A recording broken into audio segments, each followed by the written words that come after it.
रथ चला रहे हैं अर्जुन के रथ वाहक होकर के और उसके कोचवान बने हुए हैं।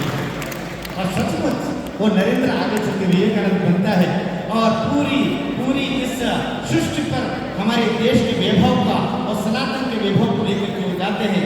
संयोग से अभी एक दिन पहले ही उनका वह शिकागो में दिया गया भाषण का दिवस भी था, जो आज हम उनको भी पूर्ण स्मरण करते हैं, याद करते हैं।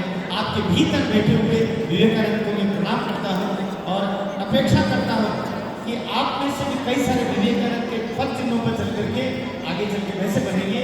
अगर मैं भाषण दूंगा तो मैं कॉलेज में प्रोफेसर रहा हूँ और मुझे पता है एक दिन अजय साहब, मैं चूँकि बच्चों को बहुत देर से परेशान हो रहे तो उनको थोड़ा सा उनके चेहरे पर मुस्कुराहट आ जाए उसके लिए व्यक्त कर रहा हूँ। एक दिन मैं चूँकि प्रोफेसर हूँ, एक दिन घर पर आया तो देखा कि मेरी पत्नी की सहेली आई है और पत्नी की सहेली जब आई तो मेरी पत्नी और उसकी सहेली ये बात वो बात दोनों सहेलियाँ लगी हुई है। मैं कॉलेज से आया, आने के बाद देखा कि बच्चे का बस्ता उधर पड़ा हुआ, बॉटल उधर भूली हुई, उधर दरवाजा खुला हुआ, उधर साइड पर उधर जो हमारे पालतू घर में कुत्ता है वो एक तरफ बैठा हुआ। समझ में नहीं आ रहा, दोनों बातों में लगी हुई। मैंने कहा ये क्या हो रहा है? बच्चे की हालत देखो, उसका बस्ता उधर पड़ा हुआ, उसका वो देखो अपना जो डॉगी है वो बाहर की तरफ बेचारा बच्चे, उसको लगता है कुछ खाने को मिला नहीं। ये क्या है? दरवाजा खुला हुआ, वो खिड़की का पल्ला खुला हुआ। मैंने बोलना शुरू, बोलता जा। अचानक मेरी पत्नी की सहेली ने कहा कि क्यों ये भाई साहब आए हो, बोल रहे तुमको जवाब क्यों नहीं देती? बोले जवाब देने की जरूरत नहीं, 45 मिनट के बाद अपना आप चुप हो जाएंगे।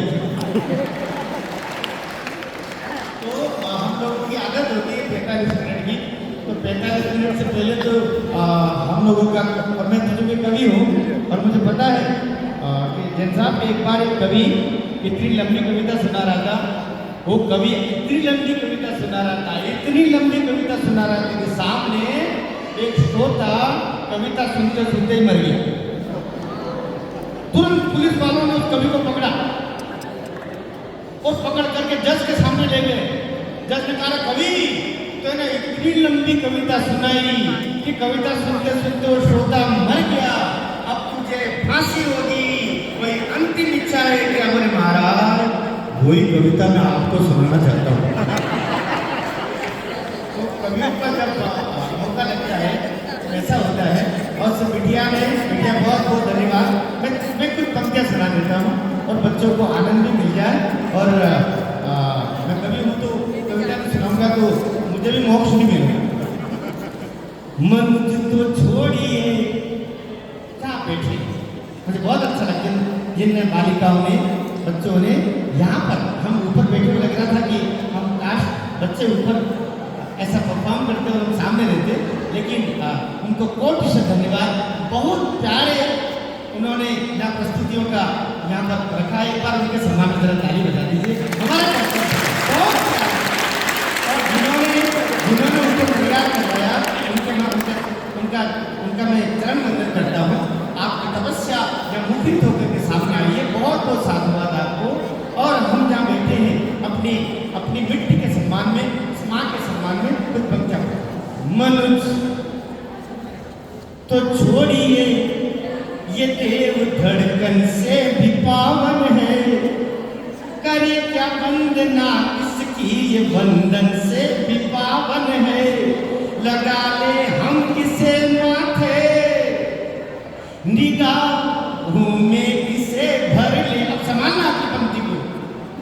लगा ले हम इसे माथे निगाहों में इसे भर ले, हमारे देश की मिट्टी ये चंदन से भी पावन है।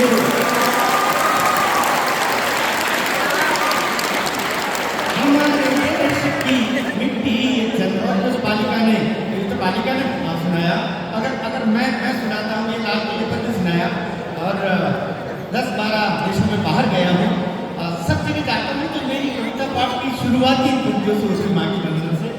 और अभी एक सम्मान मुझे 2020 का अखिल भारतीय आचार्य रामचंद्र शुक्ल सम्मान 1 लाख रुपए देती है सरकार उसमें साहित्य अकादमी वो पुरस्कार मुझे दिया गया, वो किताब में लेके आया हूँ, जिस किताब में दिया गया। तो मैं आप पुस्तकालय हेतु जैन साहब एक क्षण के लिए आप आइएगा और आपकी लाइब्रेरी हेतु ये आपको मैं भेंट कर रहा हूँ। ये सारे बच्चे पढ़े इस पुस्तक पर 1 लाख रुपये का पुरस्कार हमारी मध्य प्रदेश सरकार की साहित्य अकादमी है उसके द्वारा दिया गया। तो मैं ये आपकी लाइब्रेरी हेतु आपके अध्यक्ष महोदय को भेंट कर रहा हूँ ताकि बच्चे जाने, बच्चे पढ़ें।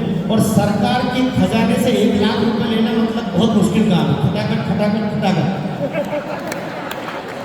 तो मेरे पास एक साथ ही आ गया। मैं 4 पंक्तियाँ पढ़ता हूँ इससे ही। और हम हमारे भाई, मेरे छोटे भाई 1 महीने के छोटे हैं, राकेश राणा जी, लेकिन मुक्तक में चौथी पंक्ति में कविता होती है। बहुत कम ऐसा होता है कि पहली पंक्ति में कविता होता है। हिंदी पढ़ाने वाले शिक्षक बहनें हैं, बेटियां हैं, वो देखिए पहली पंक्ति में कविता, देश का चित्र सामने हो, भरत भूमि सामने हो, और पहली पंक्ति इसे ही देखने सूरज उगा नित देख डूबा है, इसे ही देखने सूरज उगा नित देख डूबा है। हजारों है अजूबे ये अजूबों का अजूबा है, समंदर साथ लांघो तुम। ये देश अच्छा नहीं, बाहर चले जाएंगे, ऐसा तुम सोच भी कैसे लेते हो यार। समंदर समंदर समंदर साथ लांघो तुम, सितारों में भले खोजो, हमारे देश से बढ़कर न कोई देश दूजा है, हमारे देश से बढ़कर न कोई देश दूजा है, इसे ही देखने सूरज उगा नित देख डूबा है। मैं 4 पंक्तियाँ अपनी स्वर्गीय माँ के लिए पढ़ता हूँ, लेकिन हमारी सबकी माएँ, अगर आपकी माँ है घर पर तो आपसे ज़्यादा भाग्यशाली अडानी अंबानी भी नहीं, आपसे बढ़ करके भाग्यशाली अडानी अंबानी भी नहीं है। अगर आपकी माता घर में है, पिता घर में है, माँ का सम्मान और माँ का प्यार और माँ का आशीष क्या होता है। 4 पंक्तियाँ अपनी स्वर्गीय माँ को याद करता हूँ। आप भी आंख बंद करके केवल माँ का स्मरण करें। अंधेरे हाथ में लेकर दिए हर सांझ मिलते हैं, अगर माँ का आशीर्वाद। अंधेरे हाथ में लेकर दिए हर सांझ मिलते हैं, जहाँ पर पाँव पड़ता है वहीं पर फूल खिलते हैं। दिया आशीष मैया ने, अब समाना पंक्ति, दिया दिया दिया आशीष मैया ने, हथेली शीश पर रख कर दिया आशीष मैया ने, हथेली शीश पर रख कर। हजारों देवता कब से हमारे साथ चलते हैं, हजारों देवता कब से हमारे साथ चलते हैं। अंधेरे हाथ में लेकर दिए हर सांझ मिलते हैं। और फिर माँ के बाद ये जो बेटियां बैठी हुई हैं, बड़े किस्मत वाले होते हैं, उनके घर में ये फुलवारियां होती हैं।